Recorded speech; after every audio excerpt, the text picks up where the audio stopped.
Larry Sharpe has traveled the country and has personally visited every county in New York State, listening to people's concerns. The Sharpe Way is a show where answers, solutions, and common ground can be found so that together we can forge a new way forward. The Sharpe Way is the way to mutual respect, where no one has to convert to be heard, because you can be as liberal or as conservative as you want, as long as you aren't forcing your beliefs on others. Welcome to Sharpe Way Radio. Hey, it is Larry Sharpe here on WYSL Rochester, New York, Sharpe Way Radio. You can call in if you want to say hi to me, or not even that, just to say some stuff. 585-346-3000. It does matter to have the conversations that I have all the time here. It does matter.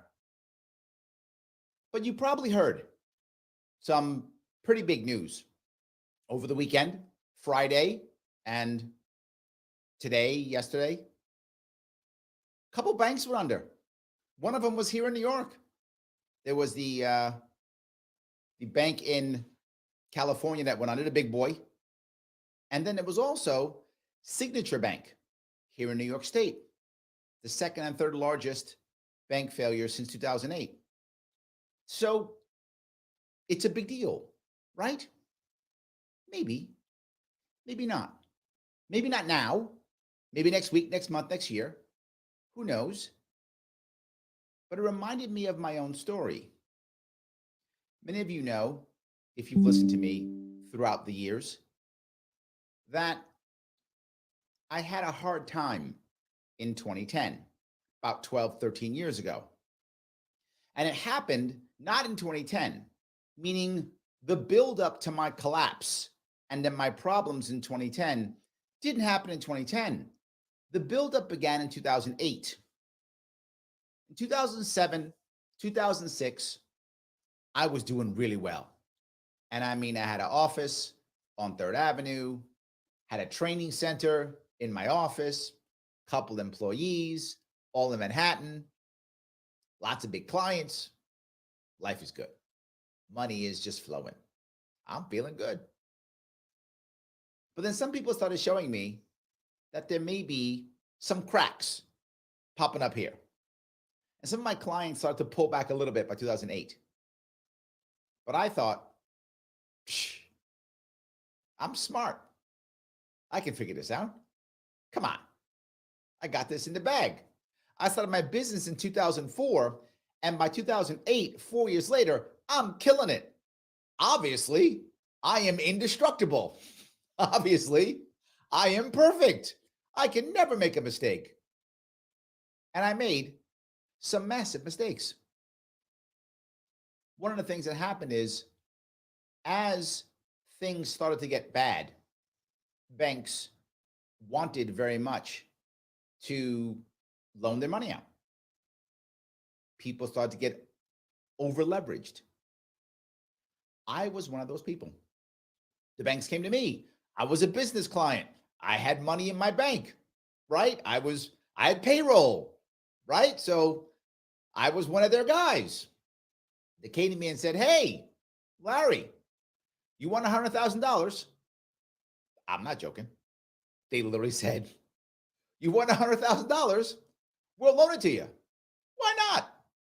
And I thought to myself, why would you just offer me $100,000? Like, why would you do that?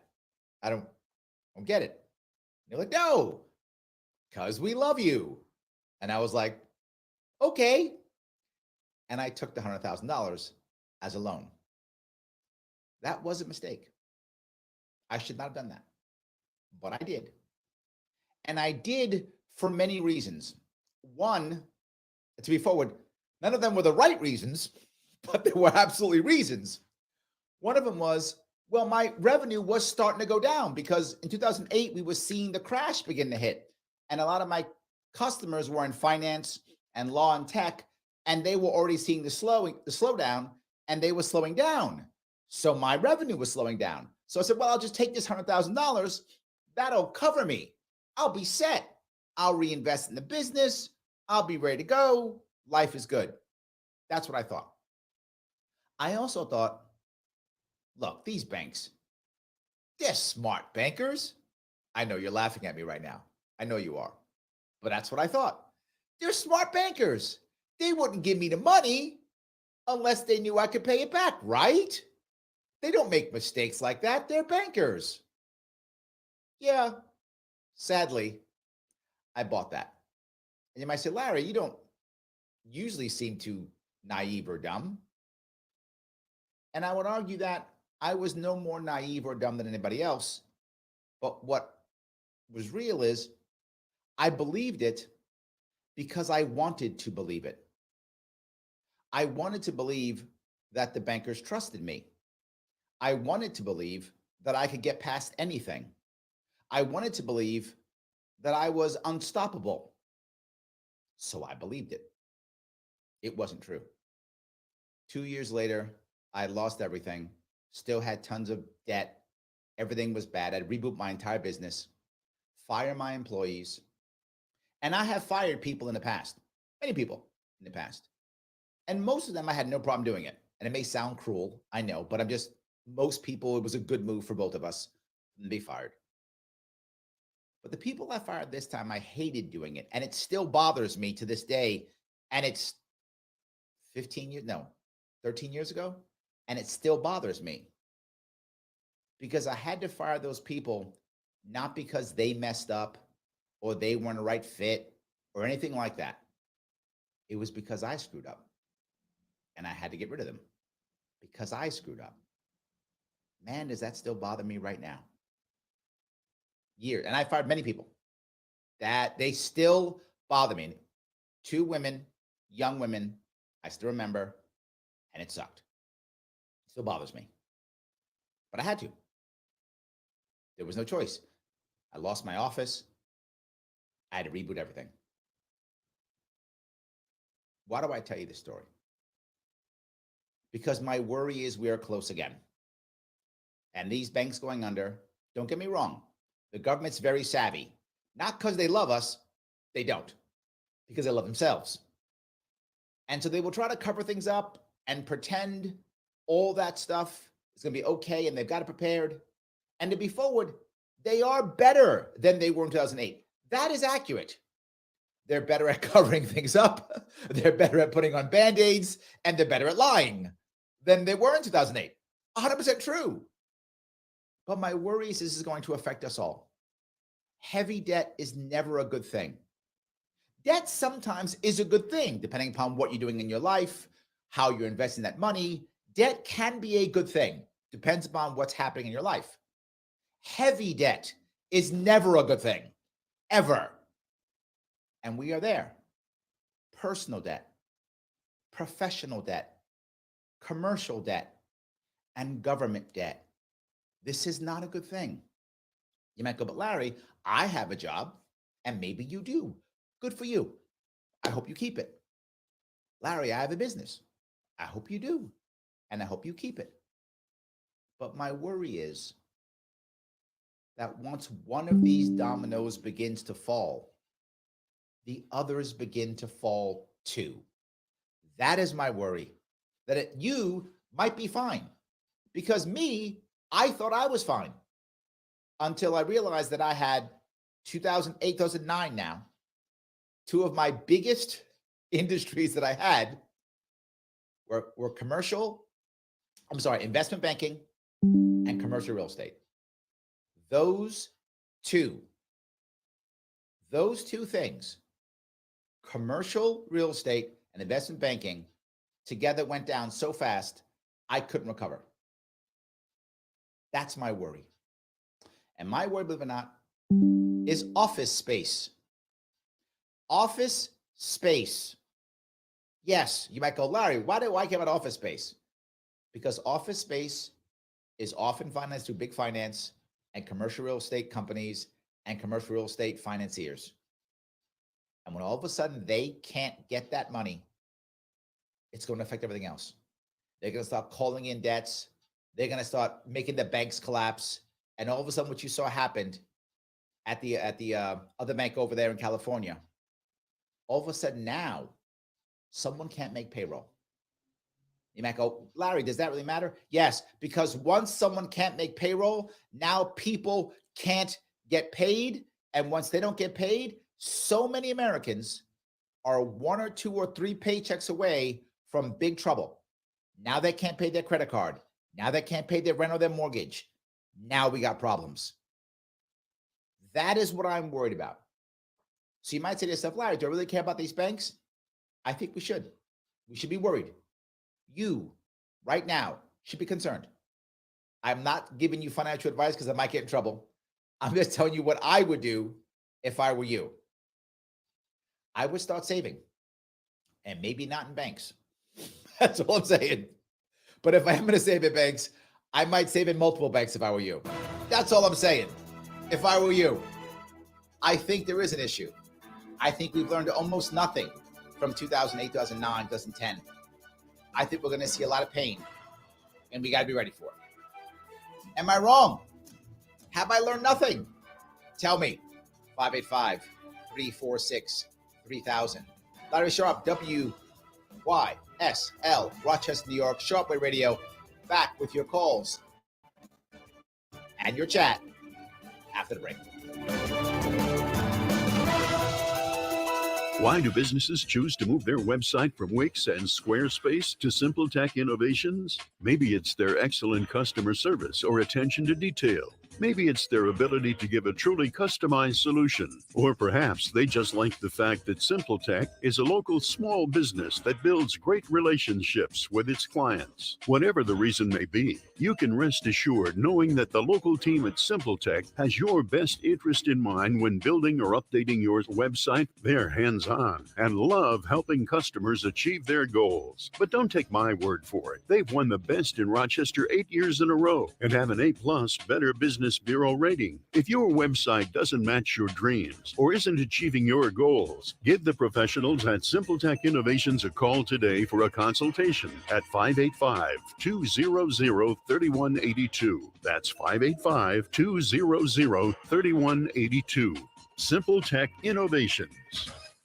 Inside the Taylor Laboratories. Hey, Tony, what you doing? A little experiment, Zach. Look what I have under the microscope. Ugh, what's that? A sample of indoor air. How can it be that dirty? Don't AC and furnace filters help? Only with dust, Zach. But when Taylor installs a whole house APCO air purifier to detox the air, odors, chemicals, mold, bacteria, and viruses are removed. For clean indoor air. Yep. Ain't science awesome? Taylor, 500 help. With incompetent, devious Washington and Albany leadership and a corrupt corporate media that uses news and social to control and mislead, it's important to preserve freedom of speech and to promote a truth-based society for our families. Try something different in 2023. The WYSL stations can grow your business, professional practice, or organization, so allocate your ad dollars here. Take advantage of a huge audience entertained and informed by leading conservative thought. Affordable and effective. The WYSL stations, the voice of liberty. Call 346-3000 to advertise. Sharpe Way Radio on the WYSL stations. Yes, it is Larry Sharpe back here on Sharpe Way Radio, WYSL, Rochester, New York, 585-346-3000. For the break, I was talking a lot about my own failures in 2008, 9, and 10, and how they began to slowly step up. And my worry about that happening now, I am concerned. So let me grab, if I could, a couple of comments who are out in the chat. Sam asks, the same experts, he puts in air quotes, that said there was no recession or inflation are crying the need a massive stimulus bailout. Funny how the Monty printer only benefits the establishment elites. You know, Sam, you bring up a very valid point.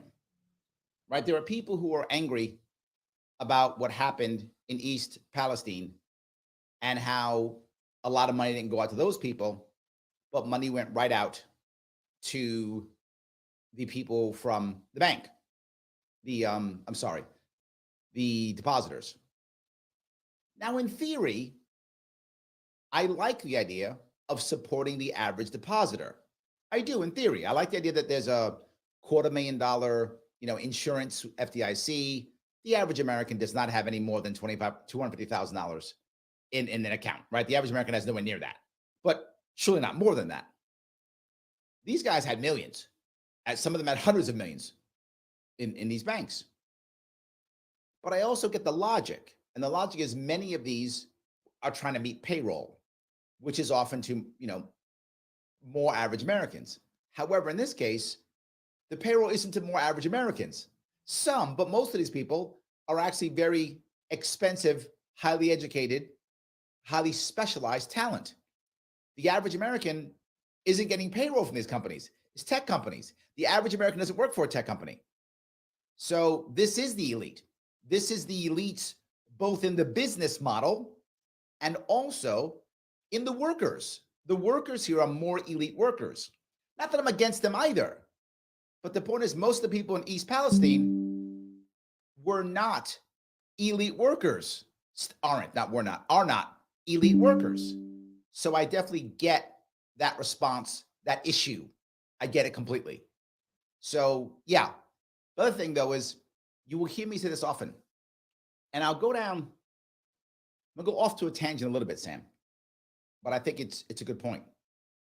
Many of you know that I support the reform of family court here in New York State, how it breaks up families, and while it beats up women, it beats up men far worse than women. And I talk about this, how it's got to stop breaking up families and how it's got to stop crushing men. And it crushes men worse than it crushes women. Again, it does crush women too, but it does crush men more. And I talk about it often. People say, Larry, why does nobody else talk about it? Sam, this is your point. The father who's been broken up and busted up in family court is not a good donor base. Why? Because they have no money. Why do they have no money? It's either going to the court or to their family or to lawyers. They don't have any money to donate. Most of them don't have time because they have to have 2 or 3 jobs and then try to get to court and then try to spend time with their kids. So they're not a good donor base. So politicians don't care about them. I do, because I'm a human being who understands what it is to get your butt kicked. I've seen it. It's happened to me more than once. I get it. And people need to get back up, and someone has to help people get up sometimes. And how can I fix the state if I have an army of broken men who've been broken by the state? So yeah, I stand up for them. So why are people not standing up for East Palestine?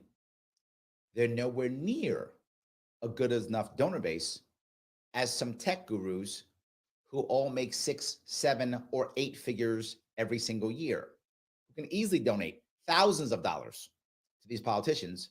And more importantly, they themselves can set up PACs with millions of dollars in them to support these politicians. I know that sounds horrible, but it's true. So that's the real point. The elites are also the experts. So yes. Dave says, the banking crisis will only affect New York depositors if they have over $250,000 on deposit and then I have additional insurance. On those deposits, Dave, and I'm not worried about that. Right? That was my point earlier. Don't care about that. I care about what happens when people can't match payroll.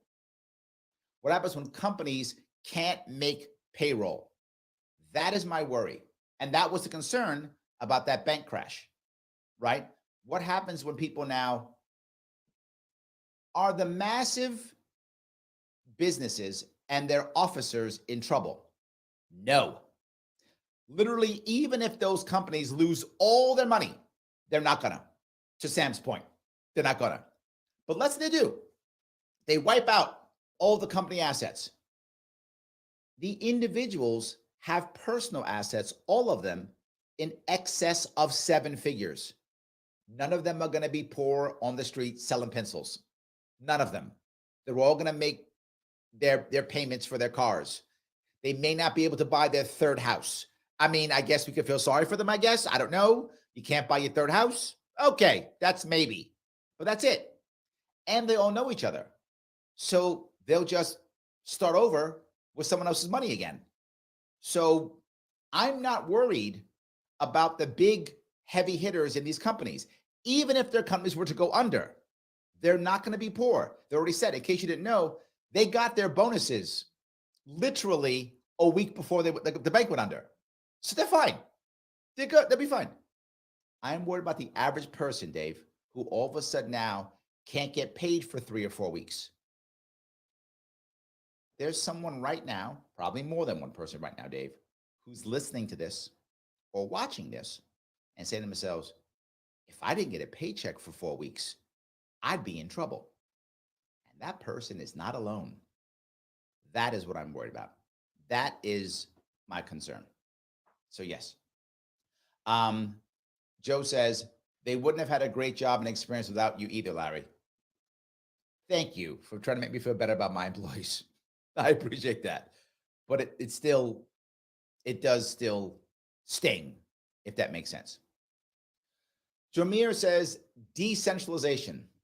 Yes, yes, and yes. I've been speaking about this for years, and you're 100% correct. Decentralization in banking, decentralization in savings and loans, decentralization in money. Yes, yes, and yes. If one thing fails, the others don't.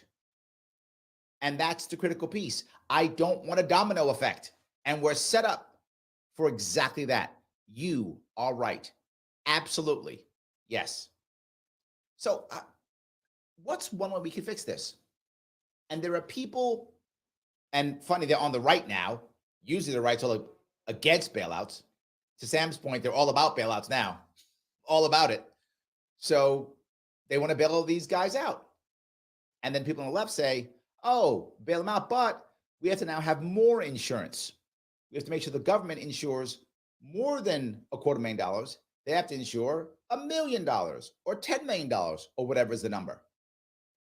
But if you're on the left, you're supposed to care about the little guy. I mean, you don't, but you're supposed to, right? You tell us this. You say that. What little guy needs more than $250,000 of insurance? You are by default not a little guy. If you're like, yeah, I'm poor. I have $300,000 in the bank. You are literally not poor if you have that kind of money in the bank. So I'm not sure where they're going with this. Here is the actual simple answer. And I've talked about this for years. We actually don't want more regulation. What? Larry, libertarian saying that? I know. We don't. We need simpler regulation. And the simple regulation is bringing back the Glass-Steagall Act. And you might go, Glass-Steagall Act? What the hell is that? That was basically an act that said bankers, financial institutions have to make a decision. Are you a savings and loan or are you an investment bank? That's it. You can only be one or the other. One or the other. And that is a good idea. It's voluntary. You put a bunch of money together, you want to be a financial institution, you decide to be a savings and loan, or you decide to be an investment bank. What's the difference? Savings and loans were insured because they weren't risky. Savings and loans, for those of you as old as me, remember this, back in the day, they used to only be really for safe loans like mortgages and car loans and your savings account, CDs, right? Those types of things. They were safe, they were boring, but who cared about insurance? They rarely went under. Sometimes it did, but it was rare. And your mortgage would be there. Your life insurance would be there, right? Because that's safe. And investment banks will be for people who want to risk. Go into the market, buying and selling bonds, buying and selling companies, all good. What most people don't know, particularly if you're my age or older, or don't really get it, is now your life insurance, your mortgage is in the market. Why do you think when you go to a retail bank right now, all they care about is selling you products? That's it. Can I get you some life insurance? Can I get you to buy this? Can I get you to buy that? Again, for those of you old enough, you remember when you used to go to a bank, all they wanted was like your checking account and savings account. That's kind of it. Maybe a CD. In fact, they would reward you for opening up an account. I still remember I got an electric can opener. I'm not joking. In the 80s, I got an electric can opener. I gave it to my mom. It's true. The world is changing tremendously, but we can fix it. Not with more regulation, but with simpler regulation. The elites are always winning. Am I right? Tell me, 585-346-3000. Larry Sharpe, Sharpe Way Radio, WYSL, Rochester, New York. Back with your calls and more of your chat after the break.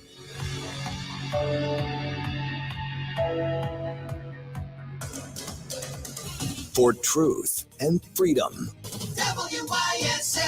AM 1040 Avon Rochester, FM 92.1 Rochester, and FM 95.5 Spencerport. Here's the latest forecast from the News 10 NBC Weather Center for tonight.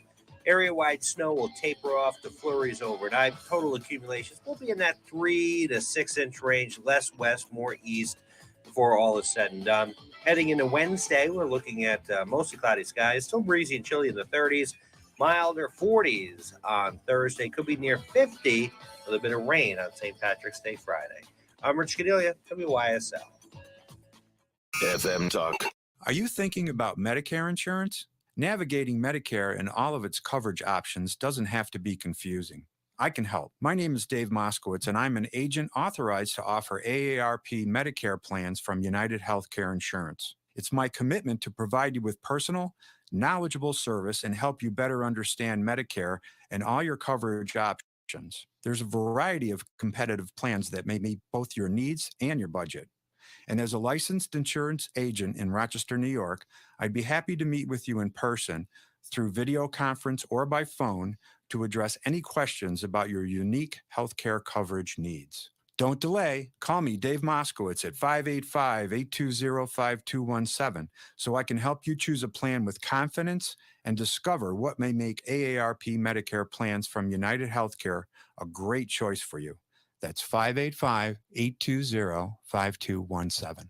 United Healthcare Insurance Company or an affiliate, collectively United Healthcare, pays royalties to AARP. AARP is not an insurer and does not employ or endorse agents, producers, or brokers. AARP encourages you to consider your needs when selecting products and does not make product recommendations for individuals.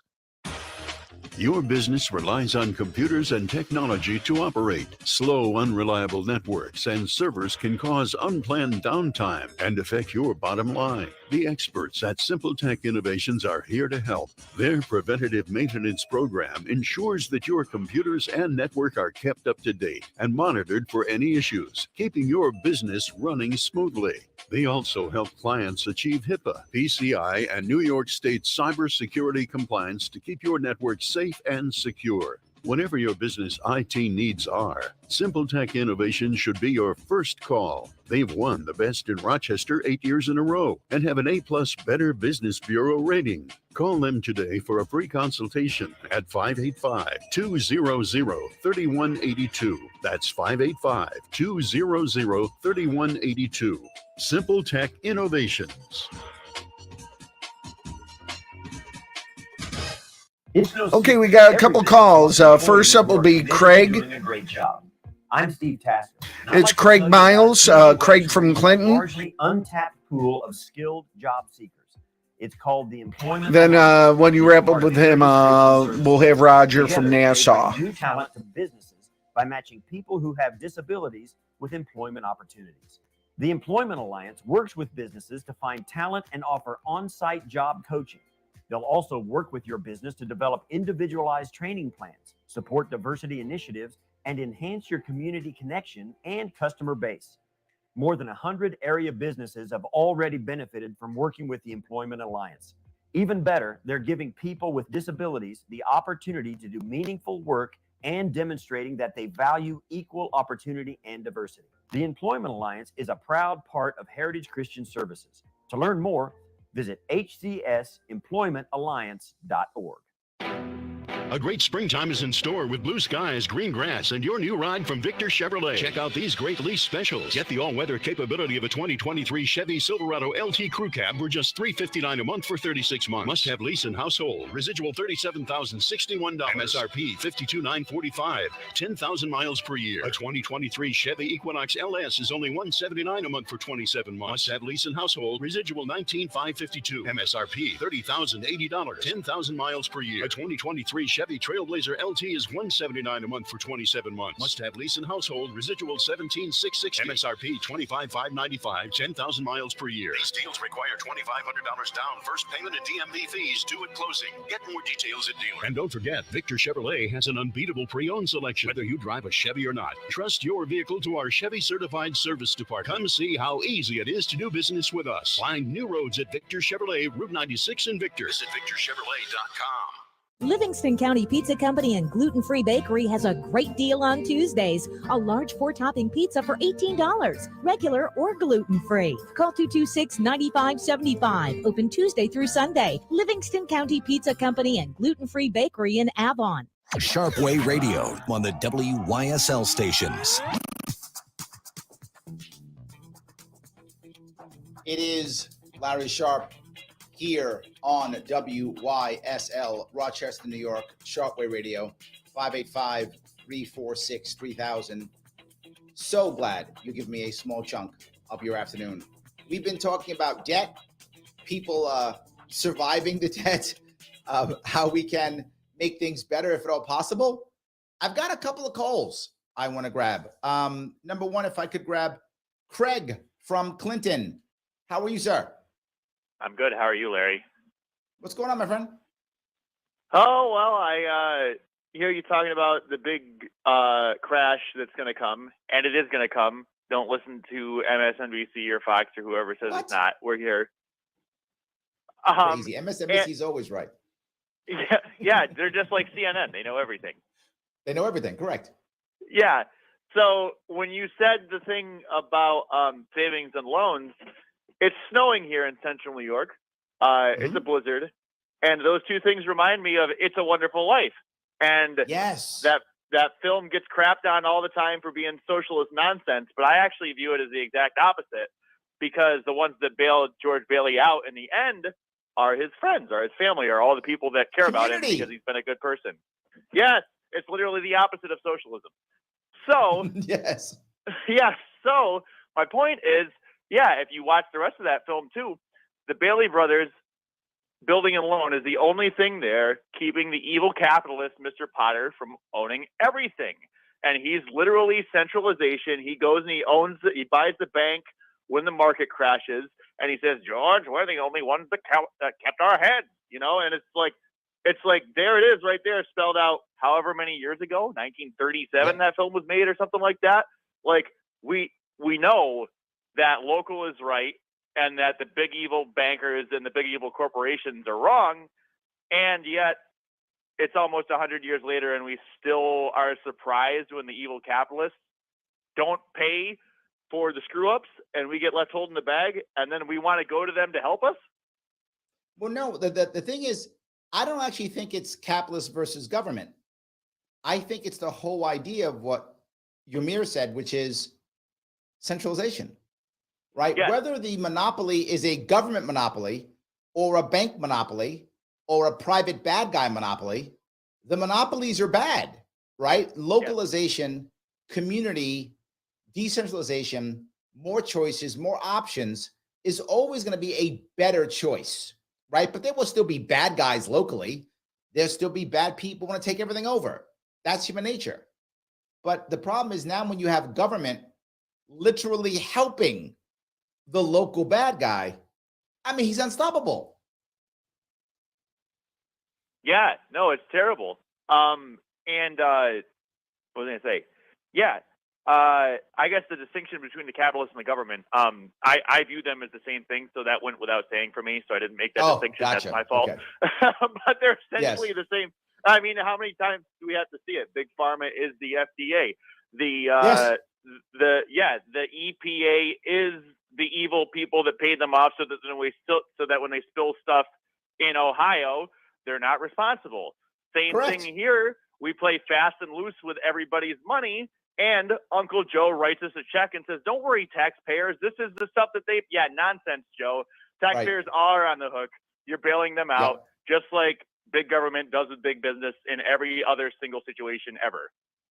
I have nothing to say to that, Greg. I appreciate your call, brother. Thank you, sir. All righty. Have a good one.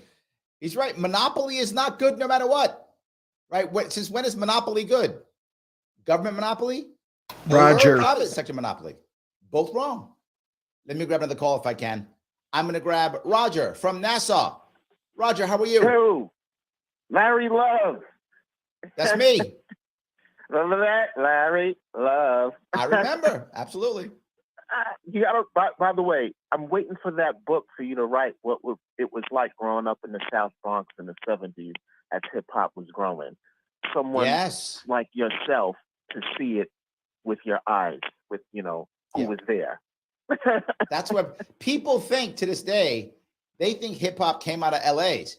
It came out of the Bronx. I never heard anyone say it came out of LA. But the younger people think so because they know West Coast. Oh, all right. So we haven't done our job at educating. But check this out. This is the reason why the governor and the Senate Majority Leader Andrea Stewart-Cousins need to pass the New York Public Banking Act, which would give home rule to the little municipalities to start to charter their own public banks. Because you was just talking about decentralization of power and so on and so forth. You see what I'm saying? Now, let me tell you a little thing. Sabrina from Sabrina Salvati, who was RBN, I had recently got Peter Winslow from Philadelphia Public Financing Authority, from the Philadelphia Public Banking Coalition on a show. You check it out sometime.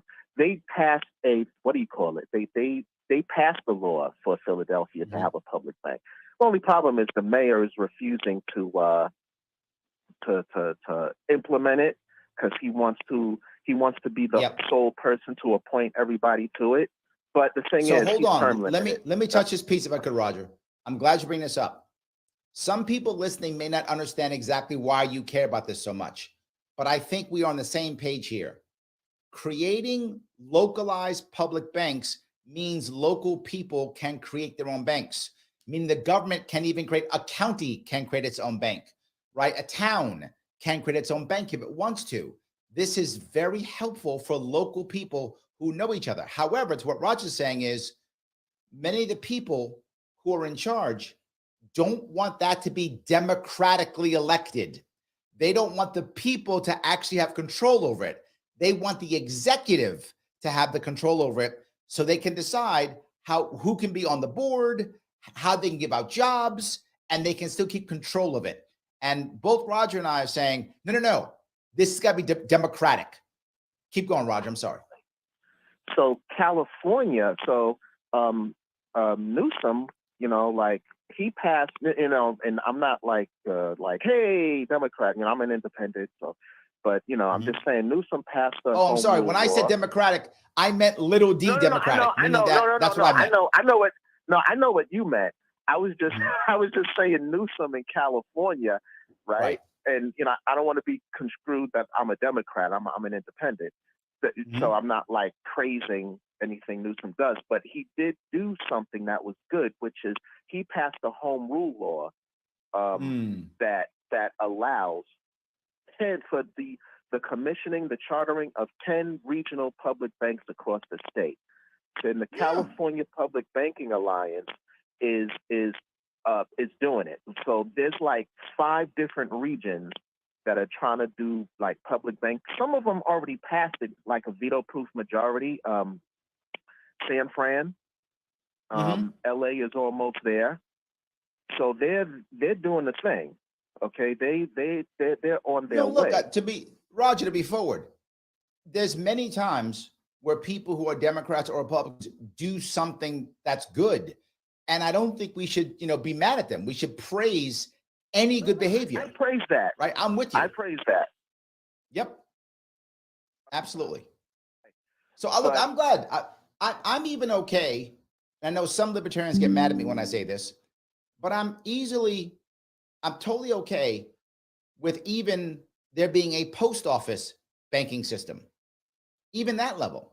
The more options and choices that we have, the more trustworthy we feel in our banking system, the better, right? I hope that we have lots of options, lots of choices. I'm okay with all of those. So yeah, Roger, you and I are on the same page here. postal banking, we had it from 1911 to 1967. Yep. So it worked well. It's just that Wall Street was just like, oh, we got to get this thing out of here.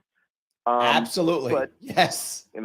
Yes. But absolutely. The postal banking would be good for regular retail and stuff like that. But a public bank really would not for us to be checking and stuff like that and savings. It would be to back up the credit unions and community banks, because it's not trying to compete with credit unions and community banks, but it is trying But there's more an important piece, Roger, that some people aren't understanding.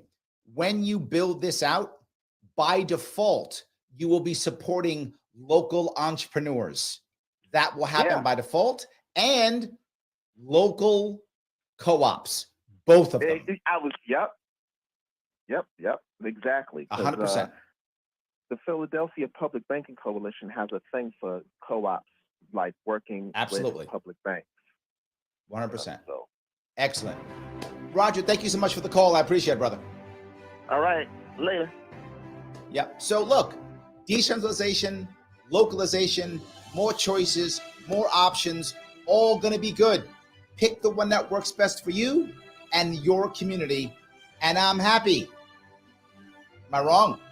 You can tell me if you want to, or tell me I'm right, because I am. 585-346-3000. Larry Sharpe on Sharpe Way Radio, WYSL, Rochester, New York. Back with your calls and your chat after the break. Your business relies on computers and technology to operate. Slow, unreliable networks and servers can cause unplanned downtime and affect your bottom line. The experts at Simple Tech Innovations are here to help. Their preventative maintenance program ensures that your computers and network are kept up to date and monitored for any issues, keeping your business running smoothly. They also help clients achieve HIPAA, PCI, and New York State cybersecurity compliance to keep your network safe and secure. Whatever your business IT needs are, Simple Tech Innovation should be your first call. They've won the Best in Rochester 8 years in a row and have an A+ Better Business Bureau rating. Call them today for a free consultation at 585-200-3182. That's 585-200-3182. Simple Tech Innovations. Are you cold in your home? Pick up the phone and call Wise Home Energy at 270-5836. Don't be cold in your home. Pick up the phone, call 270-5836. Wise Home Energy has helped thousands of people get millions in grants and rebates to make their homes much warmer. So don't be cold in your home. Pick up the phone, call Wise Home Energy at 270-5836 today. Wise Home Energy is a participating contractor in the Home Performance with Energy Star program. With incompetent, devious Washington and Albany leadership and a corrupt corporate media that uses news and social to control and mislead, it's important to preserve freedom of speech and to promote a truth-based society for our families. Try something different in 2023. The WYSL stations can grow your business, professional practice, or organization, so allocate your ad dollars here. Take advantage of a huge audience entertained and informed by leading conservative thought. Affordable and effective. The WYSL stations, the voice of liberty. Call 346-3000 to advertise. Sharpe Way Radio on the WYSL stations. Yes, Larry Sharpe here, WYSL, Rochester, New York. Sharpe Way Radio. So happy to be here for a few moments of your afternoon. We have been talking about banking, about localization, decentralization, and how we can try to maybe fix this or make this better. I get it. What I want to bring up here is, with all of this in mind, we still have to try our best to look at our own finances and save. And I know that's not easy. I know that's easy for me to say, not easy to do sometimes. Sometimes you got bills. You got things you want to do. You got family and friends and business. I get it. But if there's a way for you to put something away, now might not be a bad time to consider that. That's all I'm saying. Things may start going bad. So let me grab a couple of comments if I can. So, all righty. Mike Ross says, we are worried about supporting your children. Please pay us thousands and lawyers thousands that could be using your children, or we will throw you in a cage where you can't support your children and make everyone pay for keeping you there. That's from the family courts. Yeah, I know a family court person didn't say that, but Mike, you are 100% correct. Our family court system is an embarrassment. We should be embarrassed on how bad it is. It only makes things worse. Let me say that one more time. It only makes things worse. It is a terrible system that should be reformed.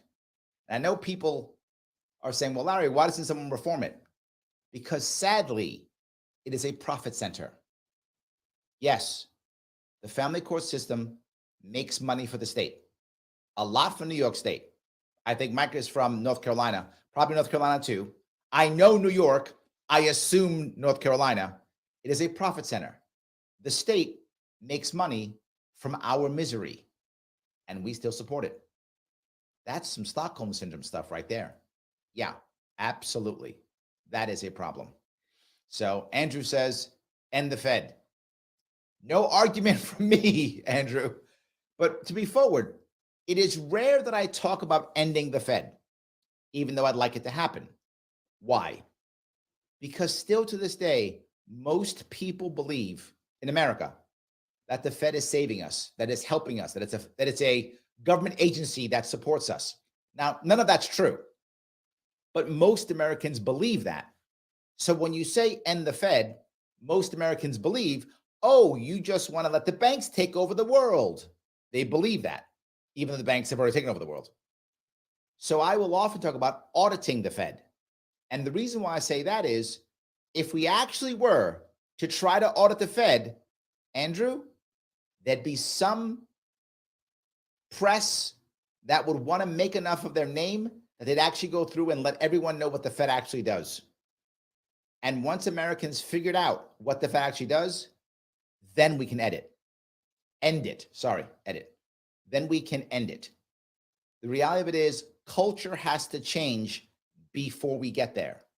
I want to change the culture first, then we can get there. So while I agree with you, I think my tactic is a different. Kelly, Rochester. How about that? Gene says, when I had my daycare, most of the families depended on state subsidies to pay for childcare. While our state government fought over the budget, I didn't get paid for most of my children in my care for a month or so each year. Wow. During those times, it depended upon my credit. Yes, very common. Eventually, the loss of income became too much. The government made sure to collect taxes from me. Even on the money, I didn't get paid though. Yes, all the time. Gene, thank you so much. So this may be the same Gene. Gene from Rochester. I'm going to grab a phone call if I can. Gene, how are you? No, it's Kelly. Oh, sorry, Kelly. Kelly, sorry. Oh, hi, Larry. This is Kelly. So Hey, I Kelly. have a quick question. I'm going to ask the question. If you can answer it, I'm going to have to hang up because I drive and I'm on Okay. a break right now. So my question was, in regards to, like everybody's talking about the banks and that, how does a federal credit union get affected by all this? Is it different than a bank with, I don't know if I'm asking my question right. No worries. What we're talking about is not a federal credit union. We're talking about local credit unions. And the difference is a credit union is basically co-op banking. What that means is the individual people who are putting into it all own the bank. So, for example, you could rent an apartment, in which case you don't own the apartment, but you get the apartment as you rent it, or you can buy into the corporation, a co-op, and now you own a part of the building and you get to be in the building with an apartment while you're an owner of the entire apartment building. Or you can get a condo. A condo means you don't own the building, you own the apartment. So in the case of a credit union, everyone who actually owns it, anyone who has money in it, owns the bank. It's joint ownership in the bank. So locally, that means local people own the bank. local people want to support local businesses.